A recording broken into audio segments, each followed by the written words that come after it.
Carmen Aristegui, CNN, México.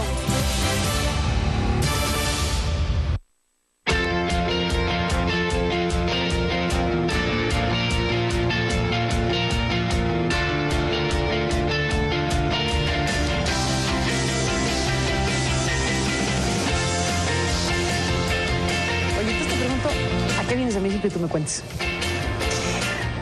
Buenas noches, bienvenidas y bienvenidos. Gracias por estar nuevamente en este programa y gracias a Carlos Castresana. Bueno, Carlos es un abogado muy importante a nivel internacional. Te presento básicamente en este momento, a pesar de que podíamos hablar ampliamente de tu biografía, como quien fue comisionado internacional de la Comisión Internacional contra la Impunidad en Guatemala, la CICIG, este cargo que ocupaste desde septiembre de 2007 hasta julio de 2010, parte de la Audiencia Nacional de España, parte fundamental de lo que fue este proceso contra Pinochet en su momento, un proceso histórico contra el exdictador Augusto Pinochet y bueno, otras tantas cosas, Carlos. Sí. Pero no me detengo más porque tenemos pocos minutos y muchos temas. Gracias por estar aquí en México y en este programa. Gracias a ti. Bueno, Carlos, déjame poner varias fichas a la mesa y te dejo ir, porque al final de cuentas estás llegando a México en un momento donde eres partícipe de una iniciativa muy importante de la cual te pido nos hables. Sí. Estamos en este momento en las horas previas de los familiares de los chicos de Ayotzinapa desaparecidos. Se cumple un año del caso Ayotzinapa. Sí. Estarán con Enrique Peña Nieto mañana. Hay expectativa por saber qué cosa debe hacer México sobre un caso como este que muestra el colapso que hay institucional en materia de justicia y estas fronteras rotas entre crimen organizado y autoridades que desaparecieron a estos chicos de la Normal Rural de Ayotzinapa. Estamos en un momento crítico. El propio Peña Nieto ha reconocido que hay una crisis de credibilidad en todos los niveles, incluyendo el ejecutivo y el judicial en este país. Carlos Castresana, un hombre como tú, con esta trayectoria, con esta experiencia, con el motivo que te hace llegar a México, ¿qué tipo de cosas puedes decir un día como hoy, una noche como esta? Mira, la situación en que se encuentra México, que es una crisis de derechos humanos, pero sobre todo, como tú muy bien dices, es una crisis de confianza entre la ciudadanía y las autoridades, no se soluciona de la noche a la mañana y no se soluciona tampoco con actos de fe. Es decir, yo no creo que se pueda pedir a los mexicanos votos de confianza, cheques en blanco por tiempo indefinido. Ya ha habido esas oportunidades y han pasado, ahora se necesitan resultados. Guatemala, cuando yo llegué en 2007, estaba en la misma situación, había un divorcio absoluto entre la ciudadanía y las autoridades y además había un gran miedo en la ciudadanía como consecuencia de que venían de estar 36 años, que se dice pronto, en guerra civil. Ahí hay que ponerse a trabajar y hay que crear esa confianza, pero esa confianza se crea solo dando resultados. Dando resultados. Carlos Castresana, voy rápido al tema. Algunas voces dicen, ¿por qué Guatemala sí y México no? Hablando del proceso abierto a un presidente que prácticamente al fin de su mandato va a la cárcel. Tiene que renunciar, una sociedad que toma vida y que exige rendición de cuentas y que hay un sistema que opera en el sentido de procesar a quien es señalado. ¿Por qué Guatemala sí y México no? Algunos dicen, ¿y por qué no imaginar para México una CICIG? Por lo pronto, para el caso Ayotzinapa. ¿Te imaginas algo así? Sí, se puede. A ver. Yo creo que de hecho sería una de las soluciones posibles. CICIG en este momento, hasta donde yo sé, yo ya no estoy en el sistema de la ONU, tiene ahora 5 peticiones concretas de réplica de países que están diciendo queremos una un mecanismo como este, pero tiene que ser solicitado por el país. Guatemala tuvo una CICIG porque lo pidió al secretario general de la ONU. México tendría que hacer lo mismo. La ONU no puede intervenir en un país si no es por una resolución del Consejo de Seguridad. A petición del presidente. Claro.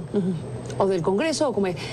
¿Podrías, Carlos, creo que es ideal preguntarte una ficha básica, una ficha didáctica de qué es la CICIG, de cómo llegó a Guatemala, de cómo lo pidió el presidente, si lo aprobó o no el Congreso, de cómo funciona, de si toma un pedazo de soberanía o se incorpora orgánicamente al sistema judicial? ¿Cómo es eso, la CICIG? A ver, la CICIG es una fiscalía internacional que trabaja, en el caso del diseño que se hizo para Guatemala, codo con codo, para bien y para mal, con la Fiscalía guatemalteca. En este caso sería con la mexicana. Estábamos condenados a entendernos porque no había invasión alguna de la soberanía, en el sentido de que la Comisión Internacional no tenía capacidad de acusar autónomamente. Yo tenía que convencer al fiscal general cada vez para que él ejerciera las acciones penales y yo me adhería a esas acciones penales. Eso se puede hacer en México y no representa cesión alguna de soberanía. Lo difícil de tener que entenderse caso por caso tiene luego, sin embargo, en el medio y largo plazo, la consecuencia que estamos observando estos días en Guatemala, y es que creas capacidad que dejas ahí instalada y al final son ellos mismos, los fiscales guatemaltecos, los policías investigadores y los propios jueces quienes hacen la tarea. Oye, Carlos, pero de eso se trataba. Claro, se trataba de demostrar que se podía. Nosotros, estando yo allí, llevamos a juicio 7 casos de alto impacto y fueron 7 condenas. En un país en el que antes se condenaban 2 de cada 100. Y estoy hablando de homicidios, no de delincuencia de bagatela. Entonces, de 2 sobre 100 a 100% parece que es un efecto de demostración más que suficiente.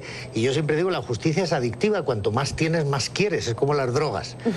Y los guatemaltecos se acostumbraron, contra pronóstico, a que de repente sus tribunales funcionaban y les protegían y metían a los malos en la cárcel, que es para lo que se supone que están ideados y pagados por los contribuyentes. Entonces, eso es lo que está faltando en México. Ese divorcio no es casual. Los mexicanos están desencantados de sus instituciones de justicia porque estas no funcionan, no les están solucionando los problemas, en definitiva no les están protegiendo. Pero insisto, hace falta poner en marcha el mecanismo, hace falta entrenar a los funcionarios, hace falta seleccionarlos muy bien, pasarlos por controles de confianza y caminar con ellos hasta que ellos son capaces de caminar por sí solos. Guatemala en un punto de colapso institucional y, como bien dices, 36 años de conflicto interno terrible. En algún punto el presidente Álvaro Colom, que era quien estaba en funciones en ese momento, le pide al secretario general de la ONU que cree esta fiscalía especial y la recibe en Guatemala. Tú eres el comisionado internacional. Dime una cosa, tu experiencia, Carlos, al llegar a Guatemala con este mandato internacional a petición del presidente, pero para incorporarte en un sistema que estaba, pues eso, colapsado. ¿Cómo fue la experiencia? ¿Cómo se pudo hacer? ¿Cómo se logró pues fue muy difícil, que se generara la eficiencia necesaria y que pudieras trabajar al respecto? Claro, para empezar es que no teníamos contraparte, es decir, no encontramos fiscales, ni policías, ni jueces confiables porque el sistema estaba muy infiltrado por las estructuras que provenían del conflicto armado y sobre todo era ineficiente, pero es que donde no era ineficiente podía ser incluso peor porque era corrupto y trabajaba pues para los malos, para que nos entendamos, de modo que tuvimos que crear esa contraparte, tuvimos que seleccionar 100 policías, que no había manera de sacarlos de la institución y por tanto los tuvimos que sacar de la academia, cadetes, enseñarles nosotros, formarles para que hicieran el trabajo y empezaron a hacerlo. Con los fiscales lo mismo, de una entidad como era la Fiscalía, el equivalente a la Procuraduría, que eran como 1.600, una cosa así, cogimos 15. Es decir, que tampoco hace falta tanto. Una célula de élite. Claro, claro. Los seleccionamos, los formamos, les dimos protección a sus familias. Tuvimos que sacar familias del país. Propusimos al Congreso y el Congreso aceptó crear lo que se llaman los tribunales de alto impacto o de mayor riesgo para traer a la capital los casos que no podían ventilarse en el interior del país porque eran zonas controladas por el narcotráfico, y toda esa estructura, removiendo 2 fiscales generales, también hay que decirlo, pues terminó dando frutos, los que se están viendo estos días. Carlos Castresana, déjame hacer una pausa y regresamos, porque aquí lo que se perfila de aquí a mañana, por lo que pude saber, es que a lo mejor se va a proponer una especie de fiscalía. Podría, en el mejor de los casos, crearse una fiscalía dentro de la propia Procuraduría. Y yo te pregunto, y me contestas después de la pausa, ¿eso caminará en una estructura que está siendo evidenciada por parte de los expertos internacionales como una Procuraduría General de la República que nos ha presentado información que ha sido controvertida seriamente por los expertos? ¿Una fiscalía surgida de lo mismo es una buena salida para México? Después de la pausa, Carlos Castresana en CNN.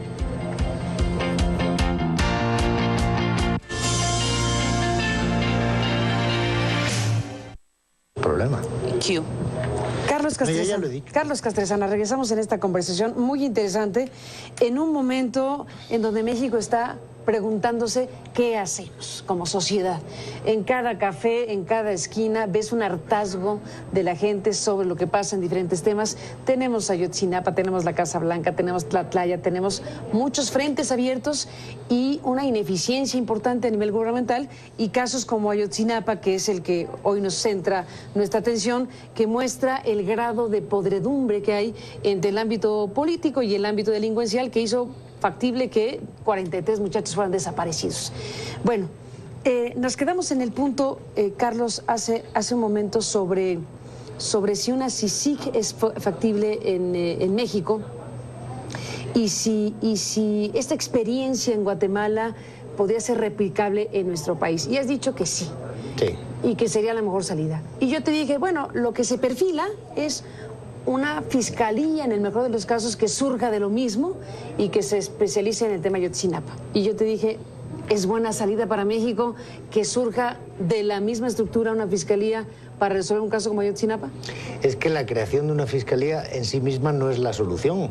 Es decir, hay una tendencia que se reitera mucho en México. Es decir, tenemos un problema, creemos un órgano ad hoc para resolver el problema, pero la creación del órgano no lo resuelve. Lo que resuelve el problema es abordarlo y solucionarlo. Con un órgano nuevo o con el órgano que ya tienes. De lo que se trata es de eliminar las interferencias políticas, dejar trabajar a los profesionales, darles los medios técnicos y sobre todo darles la independencia para que puedan hacer su trabajo sin tener que recibir directrices del poder político. Y entonces sí lo hacen y entonces sí hay resultados. Pero la otra parte que me preguntas, la de la sociedad civil, es que yo me harté de decir en Guatemala, y en ese momento era prematuro, pero luego ha ocurrido, es lo que hemos visto en estas semanas, el miedo tiene que cambiar de bando.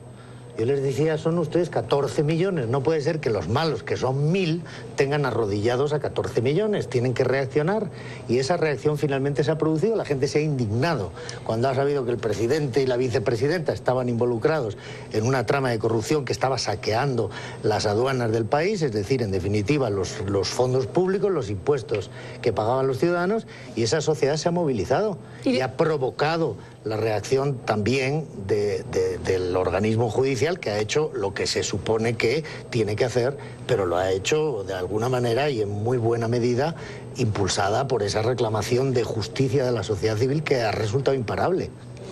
¿Y le dirías lo mismo a los mexicanos? Que cambie de bando el miedo, porque aquí somos más de 100 millones. Son 100 millones. No sé cuántos pillos haya, pero no... Unos cuantos más de 1000, pero tampoco muchos más.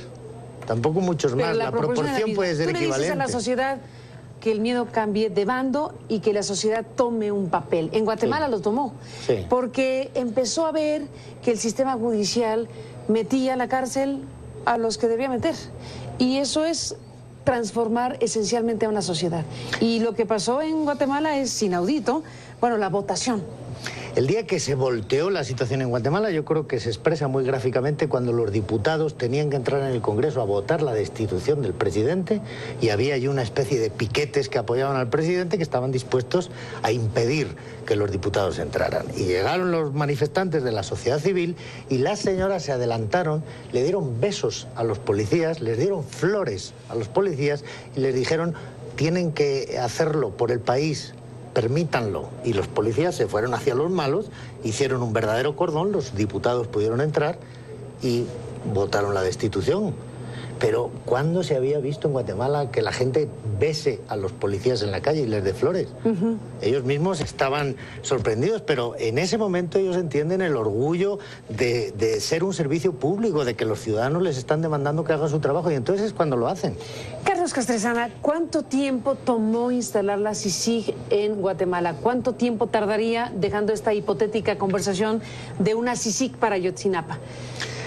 Yo creo que en México eso tardaría mucho menos, porque en México sí están las capacidades. Es que los guatemaltecos no tenían escuchas telefónicas, no tenían protección de testigos, no tenían videoconferencia, no tenían la posibilidad de negociar en el caso del crimen organizado, y hubo que modificarles la ley para que hubiera colaboradores que ayudasen a desmantelar las organizaciones criminales. Todo eso en México ya está. Entonces lo que se trata es remover los obstáculos políticos, dejar trabajar a los profesionales, insisto, los que ya están, los que vengan, con ayuda extranjera, sin ayuda extranjera, pero en todo caso que hagan el trabajo los profesionales. Guatemala, sin nada de eso, ¿se tardó cuánto en instalar la CICIG? Armar eso nos llevó un año. ¿Un año? Pero porque partíamos de cero, pero aquí no se parte de cero. O sea, un año. Si México quisiera hacer una CICIG para Ayotzinapa, por ponerle foco al asunto, con todo lo que ya tiene, ¿cuánto se tardaría? Yo diría que en un mes o dos se puede organizar. Un mes o dos, instalar una Comisión Internacional contra la Impunidad de Guatemala, que es una situación superior en términos de mandato y de capacidad de actuación que lo que hoy tenemos en presencia en México, que es el grupo de expertos que invitó la Comisión Interamericana de Derechos Humanos y que han hecho un trabajo importante, claro, pero que no es comparable este grupo de expertos que puede quedarse 6 meses más, pero no tendría las posibilidades que tendría una CICIG. Claro, pero es que el grupo de expertos no tiene mandato para hacer lo que está haciendo la CICIG en Guatemala. El grupo de expertos puede observar y recomendar, pero no tiene ninguna capacidad de acción, de tomar decisiones, de tomar iniciativas. Y nosotros teníamos que trabajar caso por caso con el fiscal general y tuvimos que remover 2 fiscales generales antes de encontrar uno que estuviera dispuesto a hacer el trabajo. Y aún así, pues había veces que había que convencerle porque no estaba, como es normal, en todo de acuerdo. Pero ese trabajo, que es más difícil en el corto plazo, es lo que deja después capacidades instaladas. Porque, insisto, la justicia es adictiva. Más le das a la gente, más quiere. Carlos Castresana, me tengo que ir a una pausa y se está acabando el tiempo. Lástima, pero capacidades instaladas que hicieron posible incluso que se sentara en el banquillo de los acusados al exdictador Ríos Montt. Claro. No lo hizo la CICIG, pero lo que ha sucedido en Guatemala hizo posible, aunque se descarriló al final el proceso o lo que sea, pero hubo un asunto histórico importantísimo en Guatemala hace muy poquito tiempo. Volvemos, Carlos, en la parte final de esta conversación. Regresamos en un instante.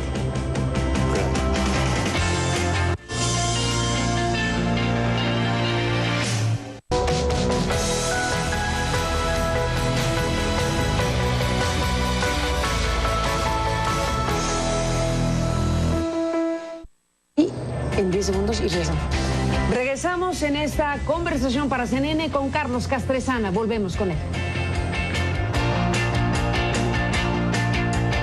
Haría mucho más tiempo, pero es así, es lo bueno que tiene la... Carlos, nos estamos despidiendo y bueno, estás en México porque bueno, participas de una iniciativa muy interesante. Cuéntanos de ello. A ver, el Instituto para la Seguridad y la Democracia, INSIDE, lleva trabajando 3 años en una campaña de prevención de la tortura, que es uno de los problemas endémicos de México en todo el sistema de justicia, que es por lo que el sistema de justicia no da los resultados apetecibles, y es porque no saben investigar, no investigan bien, investigan maltratando a los detenidos, y esa no es la manera. Bueno, eso hay que erradicarlo, pero para erradicarlo lo que se está proponiendo, y es la razón por la que me han invitado y yo he venido, es la creación de unidades de fiscalía dentro de las procuradurías que funcionen con los estándares internacionales, con las mejores prácticas, con lo que ya se ha visto que ha funcionado en Colombia, que ha funcionado en Chile, que es como funciona la Fiscalía de la Corte Penal Internacional, la del Tribunal de la ex Yugoslavia, etcétera.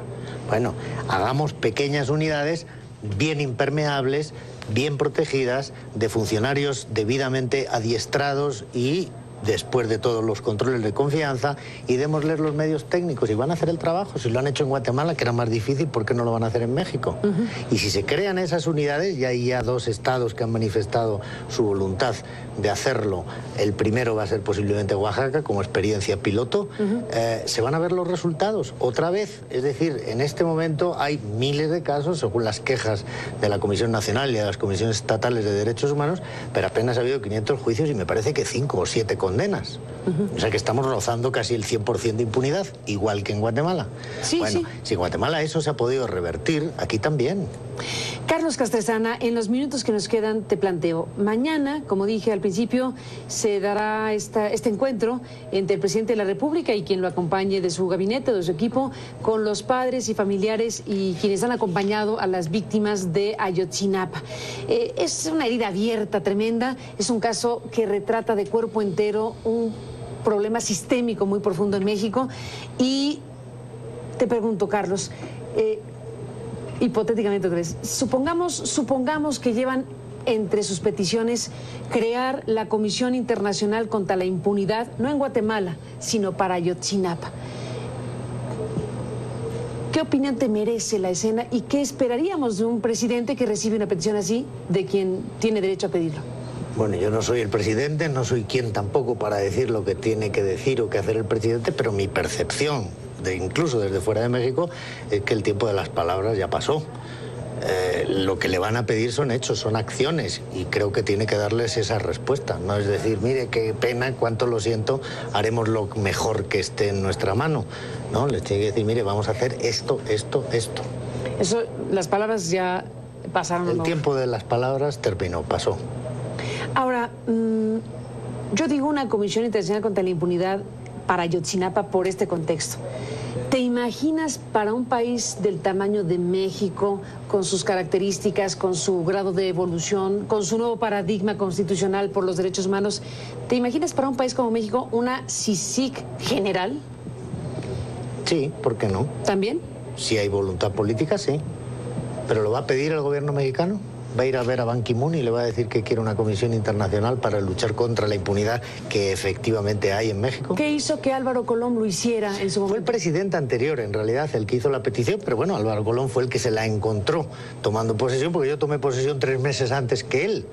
Pero bueno, pues... Le tocó hacerlo, pero el presidente anterior y el presidente guatemalteco que lo hizo. Pues porque tenían una situación insostenible de seguridad y de justicia. Tenían el sistema colapsado, tenían una cantidad de violencia que desbordaba las capacidades de las pocas instituciones que medio funcionaban. Entonces sacaron bandera blanca, llamaron a Nueva York y dijeron, vengan y ayúdennos. Ahora, tú dices, esto no afecta el ámbito de la soberanía, pero muchos pegarán el grito en el cielo y dirán, están locos. Sí. Es ceder soberanía, es reconocer que es fallido el Estado y que en todo caso México no está en esas condiciones y que es una idea descabellada. Algunos lo dirán. Hay 2 parámetros para medir eso, que lo dice el Estatuto de Roma de la Corte Penal Internacional: querer y poder. Entonces, ¿qué quieren decir? Mire, si quiero y si puedo, entonces no necesito ayuda. Pero si tengo el panorama que tengo es o porque no quiero o porque no puedo. Y entonces necesito que alguien venga a mover esa voluntad que no se da o a crear esa capacidad que no se tiene. ¿Solo puede el presidente de un país pedirle a la ONU eso o puede un Congreso? El Congreso puede, por supuesto. En la CICIG fue una petición del gobierno de Guatemala, pero luego el acuerdo tuvo que ser ratificado por el Congreso. Pues Carlos Castresana, dejas aquí ideas muy valiosas, muy importantes para un país que está cruzando por una situación crítica, como bien lo sabemos. Te agradezco mucho que hayas estado aquí para compartirlo. A ti, encantado. Gracias, Carlos. Y gracias a usted que nos permitió acompañarle. Pásala bien, buenas noches. Seguiremos en el tema. Hasta mañana.